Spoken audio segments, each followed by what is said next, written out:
ஓம் சைராம், ஜெய் சைராம். என் அன்பின் பிரியமே, உன் ஆபத்து காலம் முடியப் போகிறது. கேட்காமல் சென்று விடாதே. இன்று இரவுக்குள் இதை எப்படியாவது நீ கேட்டுவிடு என் செல்வமே. உன் கஷ்டத்தை தீர்ப்பதற்காக தண்டாயுதபாணியாய் நான் இன்று உன் வீடு தேடி வந்திருக்கிறேன். எப்போது தீரும் என்று தெரியாது, ஆனால் தீரும் என்ற நம்பிக்கையில் நீ வாழ்ந்து கொண்டு இருக்கிறாய். உன் நிலைமை என்னவென்று புரியாமல் உன்னிடம் வினை தீர்க்க வந்தவர்கள் உன்னை வேதனைப்படுத்துவது தொடர்ந்து கொண்டே இருக்கிறது. ஆறுதல் உனக்கு நானே என என்னை நாடுகிறாய். கவலையை விடு. நீ கடக்க கூடுதல் சக்தி உன்னை வந்து சேரும். இந்த பச்சை கற்பூரத்தை நீ தொட்டு விட்டாயல்லவா, இனி உனக்கு எல்லாம் சுகமே. உன் சூழல் எனக்கு புரிகிறது. நீ நினைத்த மாதிரி சில நிகழ்வுகள் நடக்காத போது உனக்கு ஏமாற்றம் அளிக்கிறது. ஆனால் எல்லாவற்றிற்கும் காரணம் உண்டு. தாமதமானாலும் சரியான நிகழ்வுகள் வாழ்வில் நிகழ வேண்டும் என்று நினை. நிச்சயம் நல்லதே நடக்கும். உன் மீது நிஜமான அன்பு கொண்டவன் நான். எப்படிப்பட்ட சூழ்நிலையிலும் உன்னை நான் கைவிட மாட்டேன் குழந்தையே. நான் உன்னோடு எங்கும் எப்போதும் இருக்கின்றேன். நீ அடைய நினைத்த இலக்கை அடையும் வரை கல் வந்தாலும் சொல் வந்தாலும் கலங்காமல் முன்னேறு. அனைத்திற்கும் காலம் பதில் சொல்லும். முன்னேறி செல்லும்போது காதுகளை மூடிக்கொள். இல்லையென்றால் உன் காதில் விழும் வார்த்தைகளாலேயே நீ வீழ்ந்து விடுவாய். உன் கோரிக்கைகள் நிறைவேறாத விஷயத்திலும் கூட நான் தாய் போன்றவனே. கோபித்து உட்கார்ந்தால் தாய் தாலாட்டி உணவூட்டுகிறாள். நானும் அப்படித்தான். நீ என்னை அறிய முடிந்தால் என் மீது உனக்கு எப்போதும் நம்பிக்கை குறையாது. கையில் உனக்கு எந்த விதமான போதனையை நான் தர வேண்டும் என்று யோசிக்கின்றேன். உன்னை மற்றவர்கள் புரிந்து கொள்ள வேண்டும் என்று ஏன் நினைக்கிறாய்? நீ அவர்களை புரிந்து கொண்டாயல்லவா? அப்படி இருக்கையில் அவர்கள் கேட்கப் போகும் கேள்விகள் இதுதான் என்றும், நீ ஏற்கனவே எதிர்பார்த்த கேள்விகள்தான் என்றும் நீ உணர்கிறாய். பிறகு ஏன் அவர்கள் மீது கோபம் கொள்கிறாய்? அவர்களுக்கு நிதானமாக 2 வார்த்தைகளில் பதில் கூறிவிட்டு உன் கோபத்தை அந்த கூறிய வார்த்தைகளிலேயே மறந்துவிடு. அப்படி இருக்கையில் நீ ஏமாந்து போக மாட்டாய். உனக்கு கோபமும் தன்னை புரிந்து கொள்ளவில்லை என்ற ஏமாற்ற நிலையும் அவர்கள் மீது வெறுப்பும் வாழ்க்கையில் ஓர் வெற்றியிடத்தையும் உணரமாட்டாய். உன்னை நான் என் வசம் இழுக்க காரணம் நீ மனிதநேய உள்ளம் கொண்டவர் என்பதால்தான். நான் செய்யும் லீலைகளை நீ தக்க சமயத்தில் உணர்வாய். உன்னுள் எழும் தேவையில்லாத எண்ணங்களை நினைத்து நமக்கு இவ்வளவு கெட்ட எண்ணங்களா என்று உன்னை குழப்பிக்கொள்ளாதே. அந்த எண்ணங்களின் தோற்றத்திற்கு காரணம் நல்ல எண்ணங்களின் உயர்வு தன்மை உணர்த்தவே. உன் வாழ்க்கையில் நீ நிதானத்தை, பொறுமையை, நம்பிக்கையை கடைப்பிடி. ஏனென்றால் சோதனை முடியும் காலகட்டத்தில் நீ நிற்கின்றாய். அது உன்னை சீண்டி பார்க்கும். பொறுமையையும் நிதானத்தையும் சோதிக்கும்படி நடக்கும் நம்பிக்கையை கெட்டியாக பிடித்துக்கொள். என் பிள்ளை விழும் தருவாயில் இருந்தாலும் என் கரங்கள் மேலோங்கி உன்னை தாங்கி வெற்றியோடு கூடிய நிம்மதியான சிம்மாசனத்தில் உன் வாழ்க்கை என்னும் அரச சபையில் உன்னை ஏளனமாக பார்த்து நகைத்து உன்னை காயப்படுத்தியவர்கள் முன்னிலையில் அரசனாக அரசியாக அமர வைத்து நான் அழகு பார்ப்பேன். என் தங்கமே, யார் உன்னை கைவிட்ட போதிலும் நான் உன்னை கைவிடுவது இல்லை. நீ என்னை மறந்தாலும் நான் உன்னை மறப்பது இல்லை. என் பிள்ளைகளை பாதுகாப்பதை விட வேறு வேலை எனக்கு கிடையாது. உன் அன்பிற்காக ஏங்கிக் கொண்டு இருக்கும் நான் இதோ உன் இதயத்தில் இருக்கிறேன். நீ எனக்காக ஏங்கு. உன் அன்பை என்னிடம் கொட்டு. உனக்கு திகட்ட திகட்ட அன்பை பொழிய நான் இருக்கிறேன். நீ நம்பிக்கையோடு இரு. நல்லதே நடக்கும். நீண்ட நாட்களுக்கு பிறகு இன்று என்னை வணங்கி ஒரு முக்கியமான காரியத்தை நீ செய்துள்ளாய்.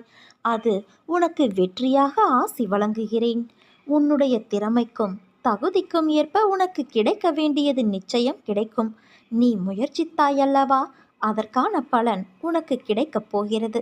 உன்னை தேற்றுவதற்காகவும் உனக்கு உதவிகள் செய்வதற்காகவும் இதோ நான் உன்னோடு தான் இருக்கிறேன். இப்போது நீ மெல்ல மெல்ல தளர்ந்து விட்டாய். வாழ்க்கையின் மீது இருந்த நம்பிக்கையும் குறைந்துவிட்டது. சுற்றி இருப்பவர்களை பார்த்தால் எரிச்சலும் கோபமும் வருகிறது. கர்மா என்று எடுத்துக்கொள்ளவும் முடியவில்லை, விதி என்று தள்ளிவிடவும் முடியவில்லை என்ற பரிதவிப்பிலேயே ஒவ்வொரு நாளையும் நீ நகர்த்தி வருகிறாய். என் குழந்தையே, பொறுமையாக இரு. சகித்துக்கொள், நம்பிக்கையோடு இரு. என்னை நம்பி சரணடைந்தவர்கள் யாராக இருந்தாலும் அவர்களுக்காக நான் என் உயிரையும் கொடுப்பேன். என் வார்த்தையை காப்பாற்ற நான் பாடுபடுவேன். உன் மனதிலிருந்த சகல துக்கங்களும் மாறும். இதுவரை சதா காலமும் நீ துன்பத்தை நினைத்து கொண்டு இருந்ததால் அதன் தாக்கம் இன்று வரை இருக்கிறது. இதை மாற்ற இனி எப்போதும் என் நாமத்தையே உச்சரித்து வா. அது உனக்குள் ஒரு மாற்றத்தை கொண்டு வரும். அந்த மாற்றம் உன்னை என்னிடம் அழைத்து வரும். அப்போது உன்னை தூக்கி துடைத்து உன் துன்பங்களுக்கான நிவாரணத்தை நான் வழங்குவேன். சிக்கல்கள் நிறைந்த இந்த உலகியல் வாழ்வில் என்னுடைய பக்தர்கள் வாழ்க்கைக்கு ஜோதிடத்தின் உதவியை நாடலாமா?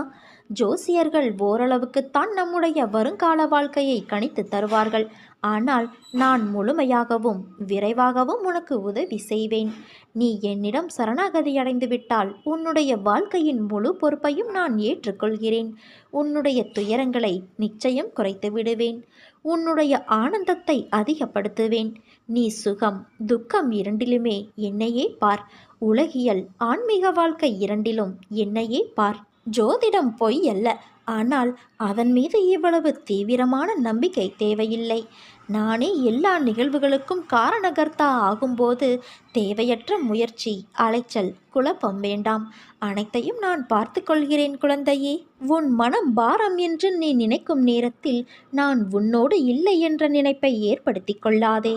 உன் கண்களுக்கு நான் ஒற்றை ரூபத்தில் தெரிந்தாலும் என் உயிரில் பாதிதான் என் பிள்ளைகள். உங்கள் அனைவரின் இதயத்திலும் நான் ஆத்மாவாகவே இருக்கிறேன். சில நேரம் இது ஏன், இதை மாற்ற வேண்டும் என்ற எண்ணத்தை உனக்குள் உணர வைப்பேன். ஆனால் அது உன் ஆழ்மனதிலிருந்து வரும் வரை அதை உனக்கு உணர்த்தி கொண்டே இருப்பேன். நீ உணர்ந்த பிறகு உன் வாழ்க்கையில் செயல்பாட்டாய் நிறுத்துவேன். உனக்கு தர வேண்டும் என்று ஒன்றை நான் விரும்பினால் அதற்காக நானே உன்னை தயார் செய்து நீ அறியாத வண்ணமாய் நீ இருக்கச் செய்வேன். உன் அம்மாவாக அப்பாவாக நான் உனக்கு செய்த விஷயங்கள் எல்லாம் அற்புதமாய் நீ உணர்வாய். அதை உணரத்தான் போகின்றாய். புரியவில்லையா? அற்புதம் நிகழப்போகிறது. உன் வாழ்க்கையில் நிச்சயம் நிகழப்போகிறது. இது என்னுடைய சத்திய வாக்கு. இனி உன் வாழ்வில் இருள் அகலப்போகிறது குழந்தையே. மனமுடைந்து கண்ணீர் விட்டு வாழ்க்கை இவ்வளவுதான் என்ற முடிவுக்கு வந்து விடாதே. திடீர் திருப்பம் வந்து நீ ஆனந்தமாக வாழப்போகிறாய். இதோ அதை உனக்காக நான் தரப்போகின்றேன். சற்றே பொறுமைக்கொள் குழந்தையே. ஆனாலும் சில சமயம் என்னையும் மீறிய பிரச்சனைகள் வரும்போது என் மனம் என்னையும் அறியாமல் சஞ்சலத்திற்கு உள்ளாகி கவலைப்பட வைக்கிறது என்கிறாயே. இந்த மானிட பிறவிகள் தங்களை சுதந்திரமானவர்கள் என நினைத்து கொண்டு சுகத்திற்காக இரவு பகலாக உழைக்கிறார்கள். ஆனால் அவர்கள் கஷ்டம் என்ற ஒன்றை மட்டுமே அறுவடை செய்கிறார்கள். இதுதான் விதி. இந்த விதியானது நல்லதாக திரும்பி நல்ல நேரம் வருவதற்கு முன்பு ஒரு கஷ்டம் உன்னை இப்படி ஆக்கிவிட்டு செல்வது தவிர்க்க முடியாத ஒன்று. எதிரிகளிடம் சிக்கிக்கொண்டு அனைத்தையும் இழப்பது, வம்பு வழக்கு என்று அலைவது, நீடித்த புகழ் நிலை மாறி அனைவரும் புறக்கணிக்கும் வகையில் அவமானம் உண்டாவது போன்ற நிலைகள் தோன்றுவது. இதனால்தான் கடவுள் தன் பக்தனுக்கு இத்தகைய நிலைகள் வரக்கூடாது என்பதற்காக அவனுக்கு நோயாக, கடனாக, சிறிய விபத்தாக, ஏமாற்றமாக மாற்றி அமைக்கிறார். விதியின் பிடி உன்னை இருக்காமல் நான் பார்த்து கொள்கிறேன். அவசியம் என்றால் அந்த விதியையே நான் மாற்றுவேன். உன் வீட்டிற்கு வந்து உன் சிக்கல்களையெல்லாம் தீர்த்து வைக்கப் போகிறேன். மனதார என்னை வா என்று கூப்பிடு.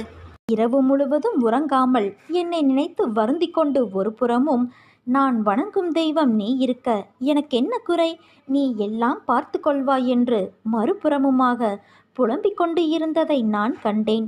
நொடிக்கு நொடி நீ என்னை அழைக்கின்றாய். நீ அழைப்பாய் என்று தெரிந்துதான் ஒரு நொடி கூட உன்னை விட்டு நீங்காமல் நான் இருக்கின்றேன். நீ எனக்காக படிக்கும் திருப்புகளை கேட்டு நான் மகிழ்கின்றேன். சரி, உன் மனதில் உள்ள பிரச்சனைக்கு வருவோம்.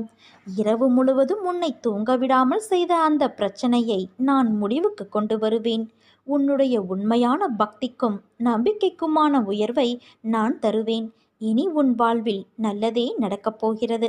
நீ நம்பியது போல நல்லது மட்டுமே உன் வாழ்வில் நடக்கப் போகிறது. பிரச்சனைகள் வரும்போது துவண்டு போகாதே. தைரியமாக சந்தித்து உன்னுடைய வேலையை நீ நம்பிக்கையோடு செய். பிரச்சனைகளை பார்த்து நீ பயந்து ஓடினால் அது உன்னை இன்னும் வேகமாக துரத்தும். அவரவருடைய பலவீனத்தை தெரிந்து கொண்டு ஏமாற்றுபவர்கள் இவ்வுலகில் இருக்கத்தான் செய்கிறார்கள். அதற்கெல்லாம் அஞ்சாதே குழந்தையே. அதேபோல தேவையில்லாமல் உன்னை சுற்றியுள்ளவர் எல்லோர் மீதும் சந்தேகப்படாதே. நம்பிக்கையோடும் நேர்மையாகவும் உண்மையாகவும் வாழ்பவர்களுக்கு தீங்கு விளைவிக்கும் எண்ணத்தோடு இருப்பவர்கள் தானாகவே அவர்கள் வாழ்விலிருந்து விலகும்படி அவர்களின் தீய செயல்களை அதை செய்துவிடும். அதனால் நீ அமைதியாக இரு என் குழந்தையே. ஒன்றை மட்டும் புரிந்து கொள். சூழ்நிலைக்கு ஏற்ப அனுசரித்து போக வேண்டும். எப்போது எதிர்கொள்ள வேண்டும் என்பதை தெரிந்து வைத்துக்கொள். உன்னை ஒருவர் மனரீதியாகவும் உடல் ரீதியாகவும் துன்புறுத்தினால் அதன் ஆரம்ப நிலையிலேயே நீ அதை தடுக்க வேண்டும். இல்லாவிட்டால் பேரிழப்பிற்கு அதுவே வழிவகுக்கும். கவலை கொள்ளாதே. இந்த நிலை கூடிய விரைவில் மாறும். உன் காலம் வரும் வரை நீ பொறுத்திரு. நீ வாழ்க்கையில் ஜெயிக்கப் போகிறாய்.